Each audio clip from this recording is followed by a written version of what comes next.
ओम श्री गणेशाय नमः। गजाननं भूतगणादिसेवितं कपित्थजम्बूफलचारुभक्षणम् उमासुतं शोकविनाशकारकं नमामि विघ्नेश्वरपादपङ्कजम्। श्रीमन्महागणाधिपतये नमः। शुक्लाम्बरधरं विष्णुं शशिवर्णं चतुर्भुजं प्रसन्नवदनं ध्यायेत् सर्वविघ्नोपशान्तये। ओम विष्णवे नमः। ओम विष्णवे नमः। ओम विष्णवे नमः। आप सभी का अथ गुरु वाच चैनल में हार्दिक स्वागत एवं अभिनंदन। दोस्तों, हम लोग पिछली कड़ी में चर्चा कर रहे थे गुरु सत्ता। उसी कड़ी में आगे बढ़ते हैं। गुरु सत्ता जो है एक तरह से ये बीच की कड़ी है और ये बहुत ही इम्पोर्टेंट, बहुत ही महत्वपूर्ण कड़ी है, क्योंकि जब साधना के पथ पे हम बढ़ते हैं तो ऐसे में जो कि हमें हमारा जो स्मृति है वो नष्ट हो जाने की वजह से हमें कुछ ज्ञात नहीं रहता है। ऐसे में जो भी मनुष्य है वो जगह जगह भटकता रहता है। ये जो गुरु सत्ता है, ये गुरु सत्ता जो है बहुत ही महत्वपूर्ण कड़ी है। यदि आप अपना ज्ञान, अपनी स्मृति वापस चाहते हैं तो ये जो गुरु सत्ता है ये बहुत महत्वपूर्ण हो जाती है। जैसे भगीरथ ने भी तप जब किया तो भागीरथी को जब उनको लाना हुआ तो भगवान शिव ने जो है आगे आगे चल करके उनका मार्ग जो है प्रशस्त किया और पीछे पीछे जो है उनकी जटाओं से गंगा निकली। उसी तरह से जब हम ज्ञान के मार्ग पर यानी अविद्या से विद्या की ओर बढ़ते हैं, ये संसार जो है, ये संसार जहां से इसका आरंभ होता है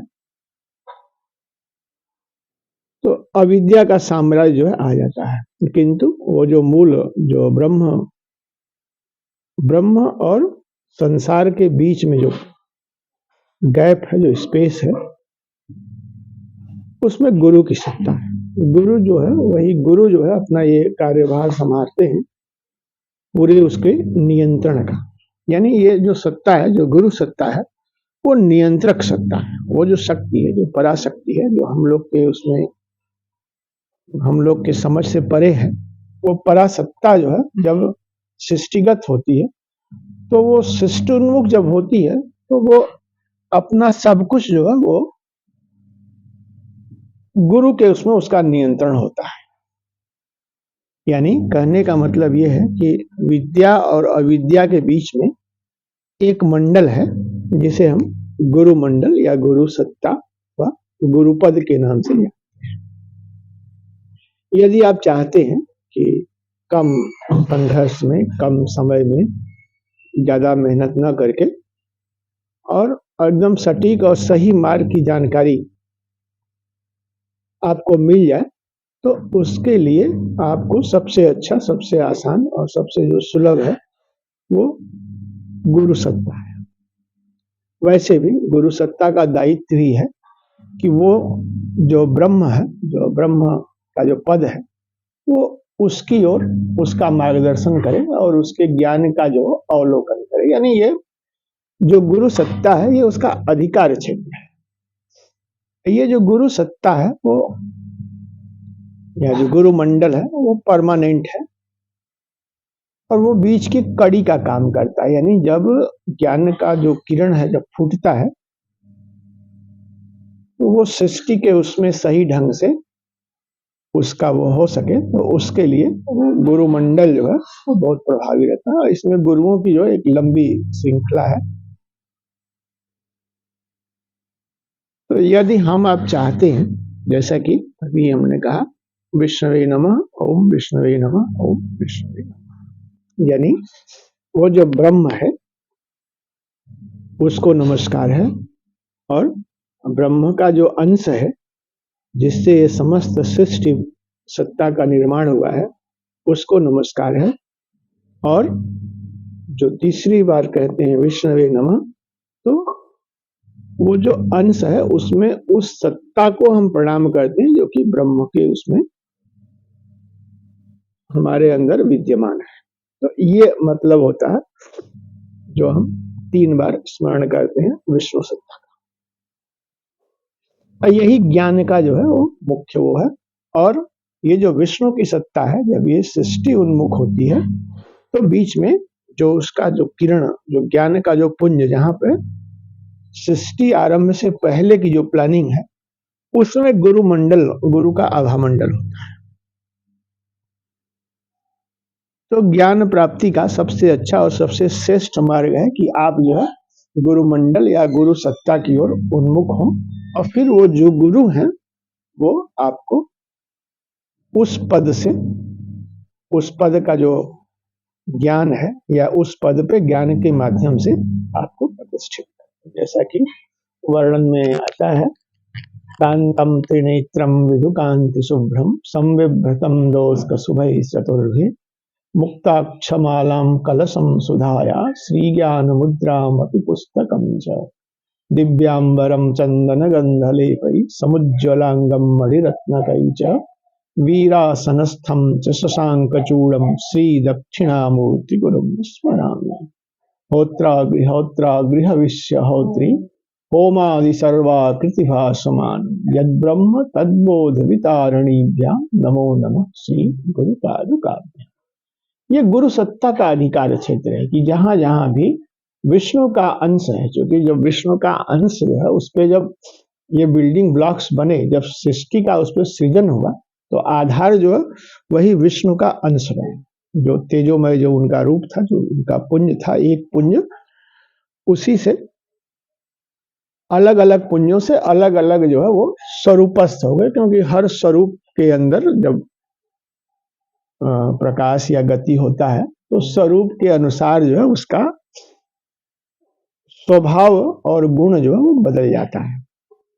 तो विष्णु के अंदर जो समस्त ऐश्वर्य था, उसके प्रभाव के लिए हर एक अंश जो है वो उससे संचालित हुआ, और फिर वही अपने अहंकार की वजह से सृष्टि जो है वो निर्माण का कारण बना। तो कहने का आशय ये है कि यदि हम सामान्यतः जब अध्ययन के माध्यम से उस ओर उन्मुख होते हैं तो हमें ढेर सारे जो है वो ग्रंथ और ढेर सारे जो है उसमें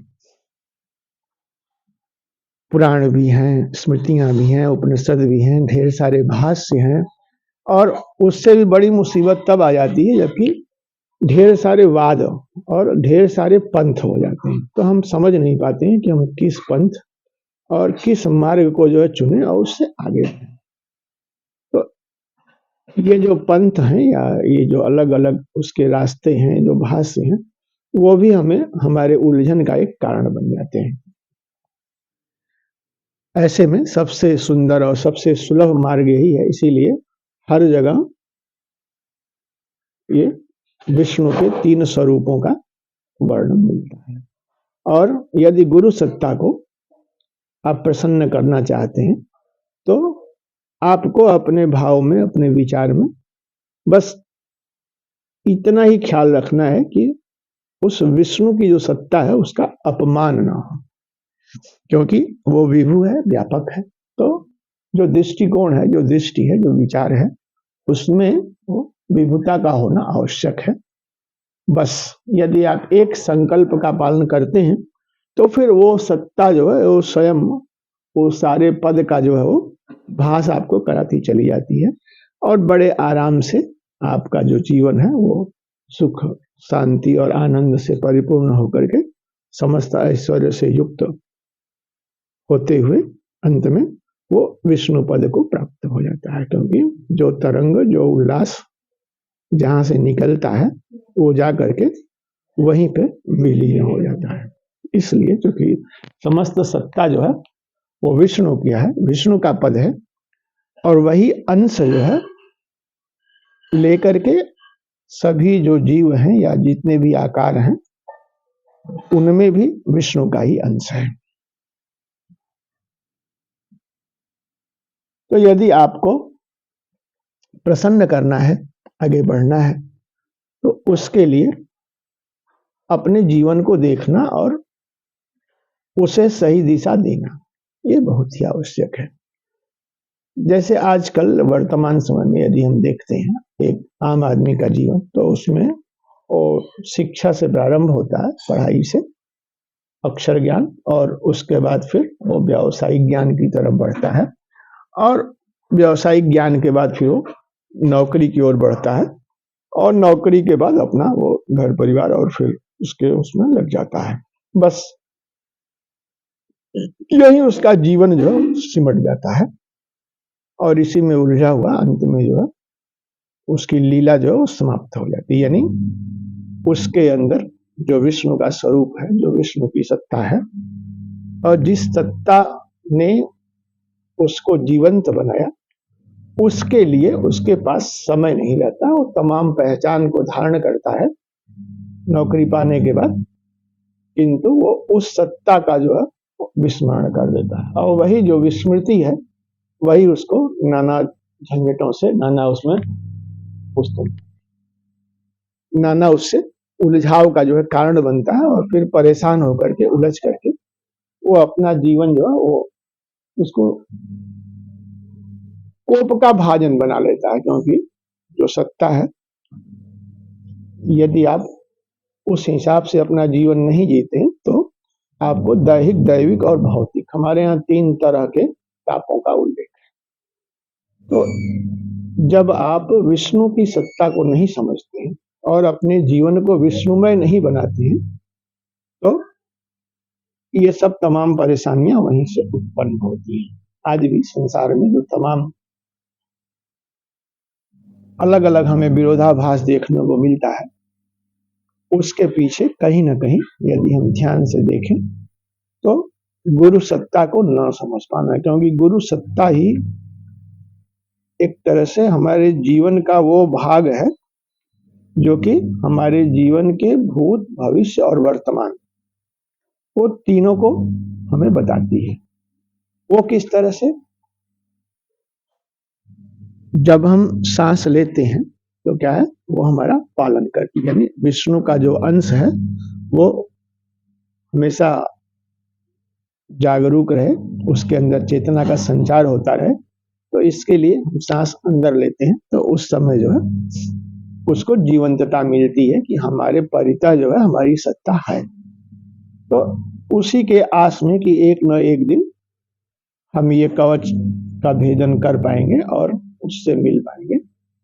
और फिर उसके बाद जब सांस निकल जाती है, तो वो जो अंश है, जो किरण है, जिसके ऊपर हमारा ये जो स्वरूप है वो स्थित है, तो वो फिर उसके दबाव से वो फिर जो है वो सुसुप्त अवस्था में वो शक्ति जो है पड़ जाती है, या यूं कहें कि तमाम उसमें जो भटक जाती है, उसको सही मार्ग नहीं मिलता है।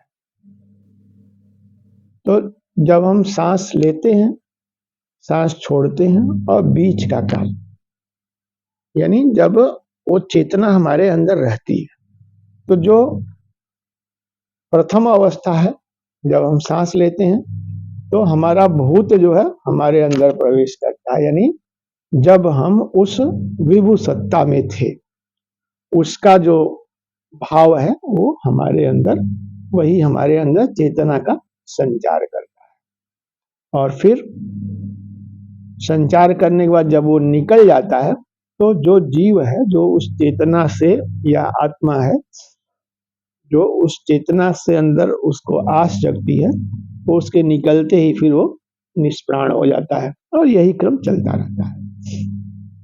सांस आती है, सांस जाती है, किंतु ये जो बीच का समय है, सांस आने जाने के बीच का, तो बीच का जो समय है वही हमारा वर्तमान है। यानी हमारे अंदर वो शक्ति जो कि सबका भोग करती है, या जिसके लिए ही पूरा चक्र जो है चलता है, वो उसी बीच में कहीं ना कहीं वो फंसी हुई है। और जैसे जैसे हम सांस लेते हैं, छोड़ते हैं, और अपना ध्यान उस पर केंद्रित रखते हैं, क्योंकि जो सांस है वो शक्ति है, तो शक्ति को अपना जो स्थल है वो पता है कि हमारा जो मर्म स्थल है वो कहाँ है, तो वो जो सांस है ना वो उस स्थल को छूती है और उसमें शक्ति का संचार करती है। किसमें? जो कि हमारे अंदर रस का स्वाद लेता है, हमें गलत सही का बोध कराता है, हमें उचित अनुचित और जीवन की आस जिसके होने से जगती है। हम किसी चीज में आनंद का, सुख का, भोग का, ये सब का जो इच्छा है वो उसी के होने से हमारे अंदर आता है।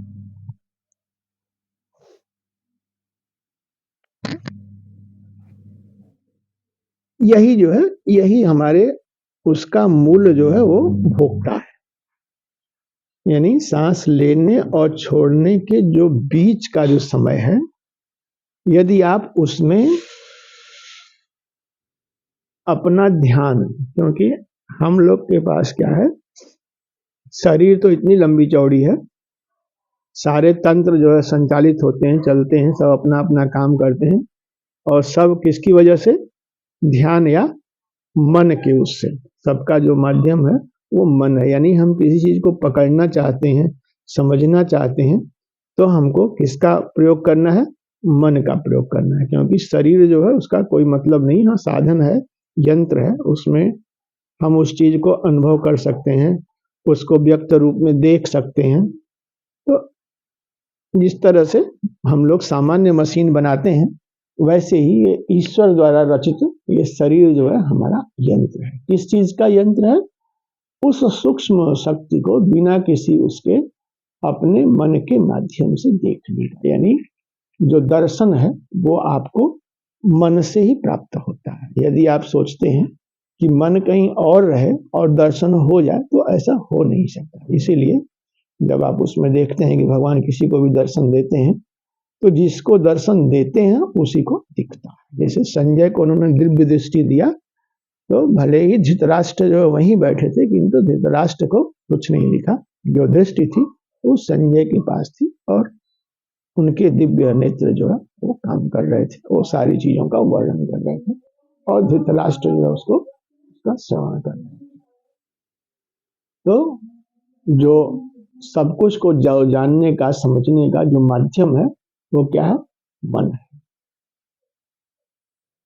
और मन जैसे जैसे आप मन को, वो जो बीच में आपका वर्तमान है, जो विष्णु का अंश है, जब उसकी ओर ले जाते हैं तो मन को अपना लक्ष्य फिर प्राप्त हो जाता है। लक्ष्य किस बात का?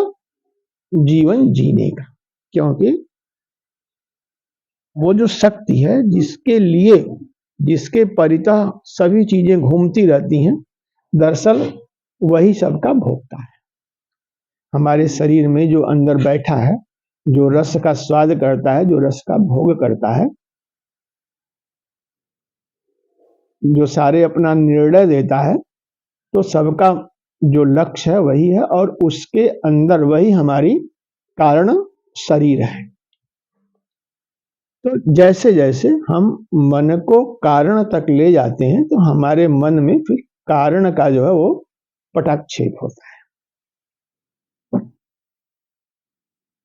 जब कारण का पटाक्षेप होता है, तो यानी हमें अपने स्वधर्म का, अपने निज रूप का, अपने स्वरूप का, अपने अंदर स्थित क्षमता का हमें जो है वो भान होता है।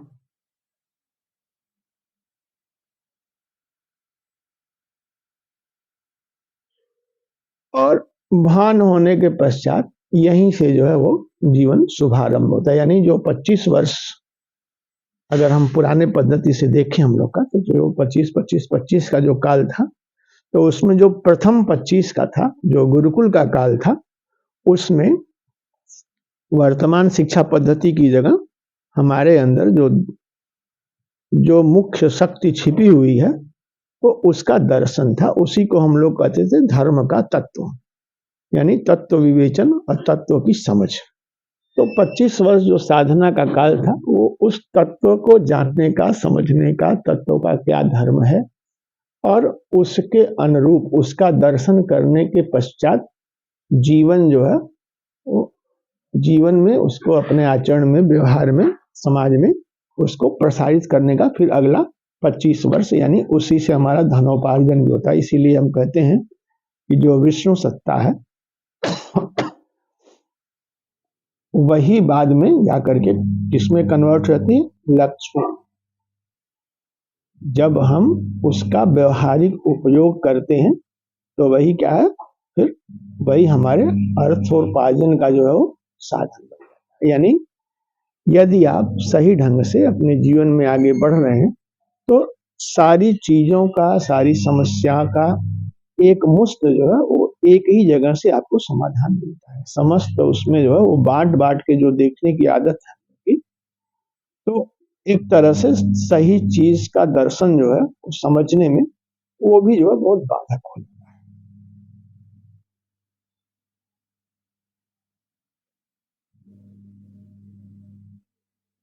तो आप किसी उलझन में न पड़े और बिना किसी उसके, बिना किसी द्वंद के या बिना किसी तमाम विकल्प उसमें बिना पड़े, यदि आप चाहते हैं कि आप जो है वो उस सही ज्ञान को हासिल कर सकें, तो इसके लिए गुरु सत्ता या गुरु मंडल जो है उसकी भूमिका बहुत ही महत्वपूर्ण होती है। हमारे यहाँ गुरुओं की एक लंबी श्रृंखला है, गुरु मंडल का इसीलिए चर्चा किया गया है।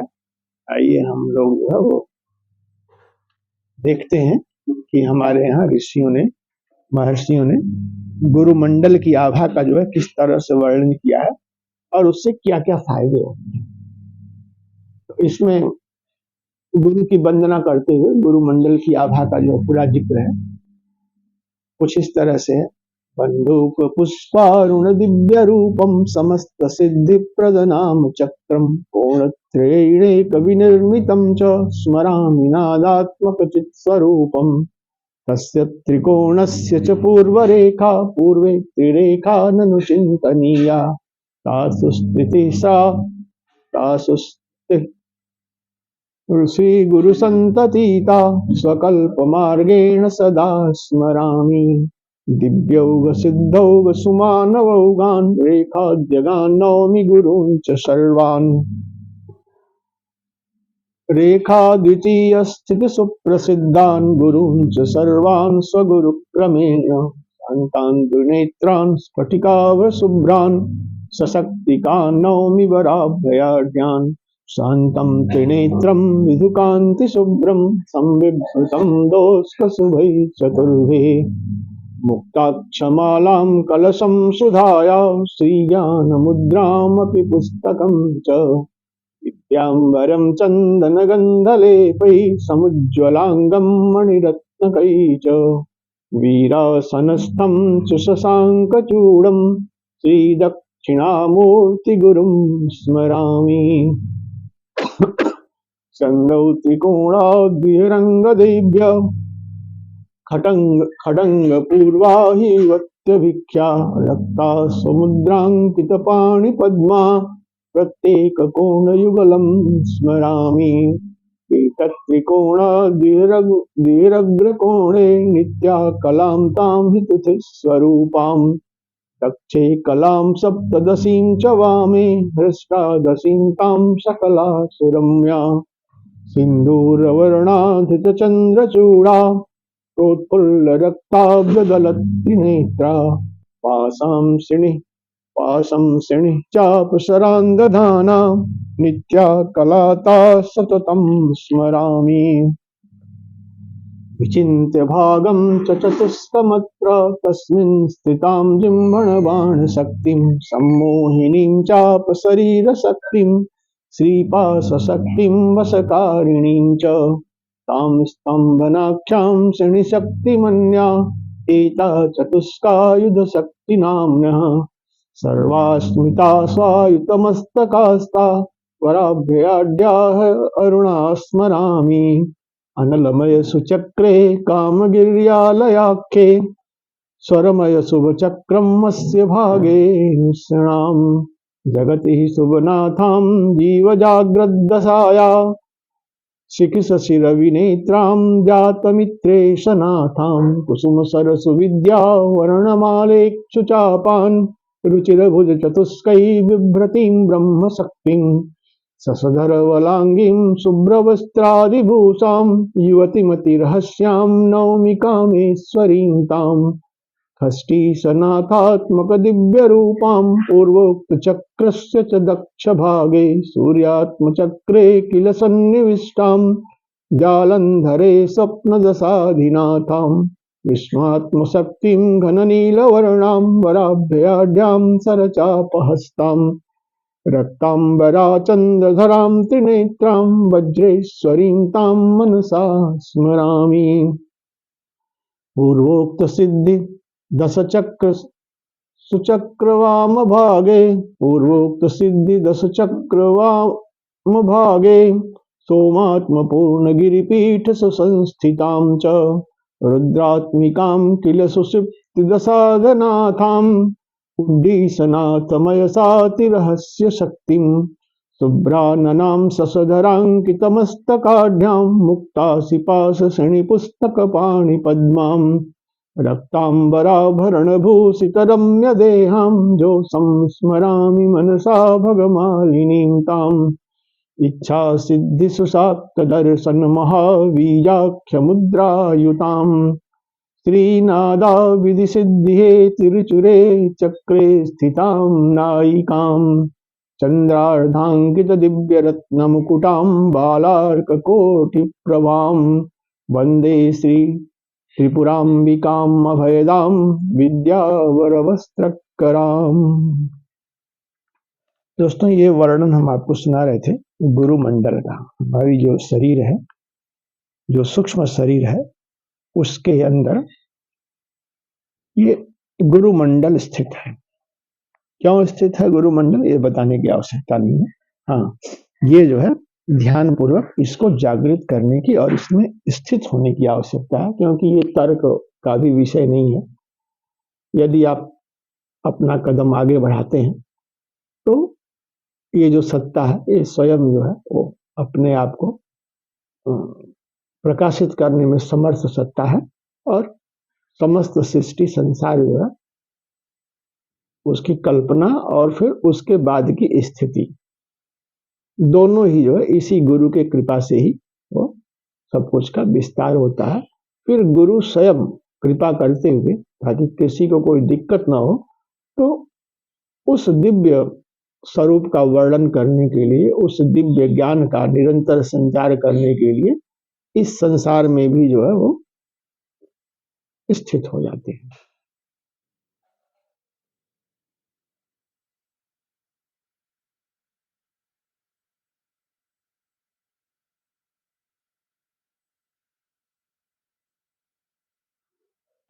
इस पूरा का जो आशय है, जो वंदना का है, उसमें कुछ इस तरह से है कि त्रिकोण चक्र की वंदना मैं बंदूक पुष्प के समान लाल वर्ण से युक्त दिव्य रूप वाले 3 कोणों से विनिर्मित नादात्मक चित स्वरूप सर्व सिद्धि प्रद नामक चक्र को नमस्कार करता। ये जो प्रथम त्रिकोण है, ये उस ब्रह्म का जब संसार में आगमन हुआ तो उससे पहले जो गुरुमंडल स्थापित हुआ अपने उसमें, ये वो प्रथम त्रिकोण है, को नमस्कार करता हूं। त्रिकोण के पूर्व कल्पित 3 रेखाओं में गुरु परंपरा की वंदना मैं उस त्रिकोण की पूर्व रेखा के पूर्व में कल्पित 3 रेखाओं का चिंतन करता हूं तथा उनमें स्थित गुरु परंपरा को अपने कल्प के अनुसार सदैव स्मरण करता हूं।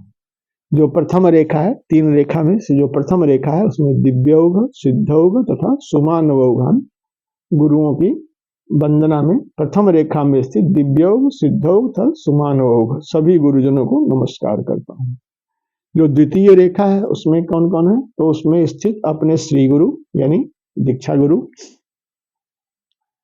आदि 7 गुरुजनों की वंदना मैं द्वितीय रेखा में स्थित सुप्रसिद्ध अपने गुरु के क्रम से सभी गुरुजनों को नमस्कार करता हूं, जो कि शांत स्वभाव वाले, 2 आंखों वाले, स्फटिक के समान शुभ्र कांति वाले हैं, वर मुद्रा तथा अभय मुद्रा का धारण करने वाले हैं तथा अपनी शक्तियों के साथ विराजमान है।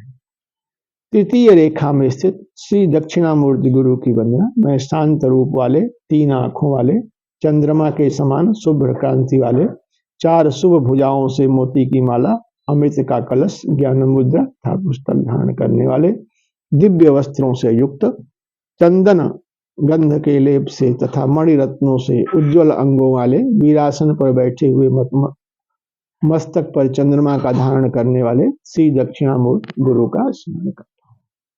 त्रिकोण के बाहर खड़ंग युवतियों की वंदना। मैं चक्र में त्रिकोण के बाहर खड़ंग युवती नामक अंग देवियों का स्मरण करता हूँ, जो कि रक्त वर्ण वाली हैं, अपनी मुद्राओं के चिन्ह से अंकित हाथों वाली हैं तथा प्रत्येक कोण में युगलात्मक रूप से स्थित।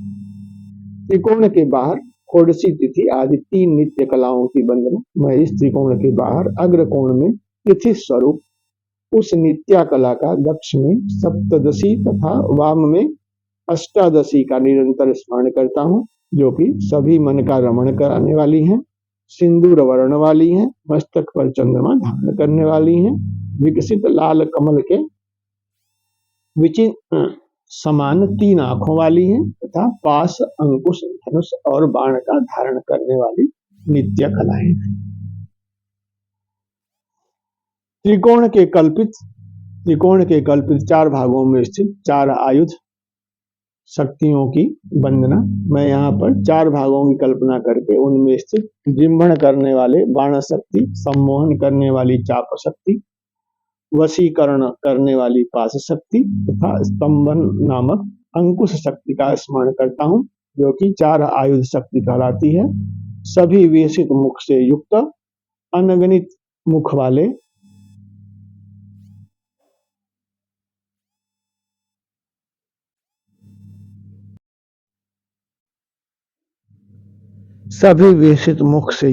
अनगिनत मस्तकों वाली वर मुद्रा तथा अभय मुद्रा से युक्त अरुण वर्ण वाली है। कामेश्वरी पीठ शक्ति की वंदना। मैं उस कामेश्वरी को नमस्कार करता हूँ, जो कि अग्नि चक्र में कामगिरी नामक पीठ में त्रिकोण चक्र के अग्र भाग में बैठी हुई हैं। जगत में जीव की जागृत दशा की अधिष्ठात्री हैं। अग्नि, चंद्र, सूर्य रूपी 3 आंखों वाली मित्रेश नाथ की शक्ति स्वरूपा है। सुंदर 4 भुजाओं से पुष्प, बाण, पुस्तक, वर्णमाला तथा ईख के धनुष का धारण की हुई है। चंद्रमा के समान गौर वर्णों के अंगों से युक्त शुभ्र वस्त्र तथा अलंकारों का धारण करने वाली ब्रह्मा की शक्ति स्वरूपिणी है तथा अति रहस्य नामक योगिनी है।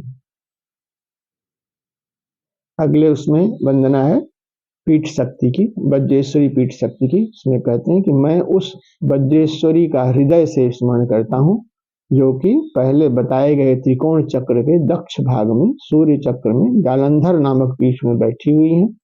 खष्टी नाथ की शक्ति, दिव्य रूप वाली, स्वप्न दशा की अधिष्ठात्री, विष्णु की शक्ति स्वरूपिणी, मेघ के समान श्याम वर्ण वाली है। हाथ में वर मुद्रा, अभय मुद्रा, बाण तथा धनुष का धारण करने वाली, रक्त वर्ण के वस्त्रों से युक्त, चंद्रमा का धारण करने वाली 3 आंखों। अगले श्लोक में भगमालिनी पीठ शक्ति की वंदना है। मैं उस भगमालिनी का हृदय से स्मरण करता हूँ, जो कि पहले बताए गए त्रिकोण चक्र के वाम भाग में सोम चक्र में पूर्णगिरि नामक पीठ में स्थित है। रुद्र की शक्ति स्वरूपा है। सुषुप्ति दशा की अधिष्ठात्री उड्डीस नाथ की शक्ति है। अति रहस्य नामक योगिनी है। शुभ्र मुख वाली है। चंद्रमा से युक्त मस्तक वाली है। खुली तलवार, पास, अंकुश तथा पुस्तक से युक्त हाथों वाली है। रक्त वर्ण के वस्त्र तथा अलंकारों से अलंकृत सुंदर शरीर वाली है। अगले उसमें त्रिकोण की जो चक्रेश्वरी है त्रिपुरांबिका, उनकी वंदना है। मैं नाद नामक सिद्धि के कारण स्वरूप सुंदर चक्र में स्थित चक्रेश्वरी त्रिपुरांबिका की वंदना करता हूँ, जो कि उगते हुए सूर्य की करोड़ों किरणों के समान कांति वाली है। अर्धचंद्रांकित दिव्य रत्नों से निर्मित मुकुट का धारण करने वाली है। अभय मुद्रा, पुस्तक, वर मुद्रा तथा अक्षमाला से युक्त हाथों वाली है। इच्छा सिद्धि, शाक्त दर्शन तथा सर्वबीजा नामक मुद्रा से युक्त।